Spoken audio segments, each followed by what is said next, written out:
BPL এর উদ্বোধনী দিন টিকিট না পাওয়ায় হতাশা ছিল দর্শকদের মধ্যে। এমনকি ক্ষুব্ধ দর্শকদের হাঙ্গামাও দেখা গেছে মিরপুর স্টেডিয়াম এলাকায়, যার বহিঃপ্রকাশ ছিল স্টেডিয়ামের মূল গেট ভাঙচুর। বিপিএল শুরুর আগে খবরের শিরোনাম হয়েছে দর্শকদের এমন কাণ্ড। এবার আবারও ভাঙচুর ও অগ্নিসংযোগের মতো ঘটনা ঘটল।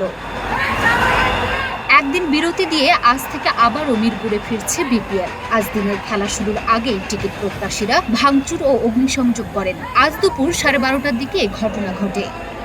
জানা গেছে, সকাল থেকে টিকিটের জন্য মিরপুরের সুইমিং কমপ্লেক্সে অপেক্ষা করছিলেন দর্শকরা। 11:30টা নাগাদ বাঁশের বেড়া ধাক্কাতে থাকেন দর্শকরা। এক পর্যায়ে পরিস্থিতি নিয়ন্ত্রণের বাইরে চলে যায়।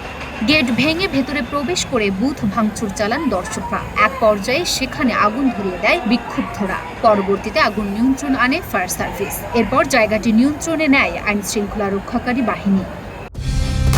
কালার এক্সপার্ট, জর্জ স্যাপ এবং মাইল্ড অন হ্যান্ডস টেকনোলজি সমৃদ্ধ অরিক্স ক্রিস্টাল ওয়াশ আপনার লন্ড্রি এক্সপার্ট।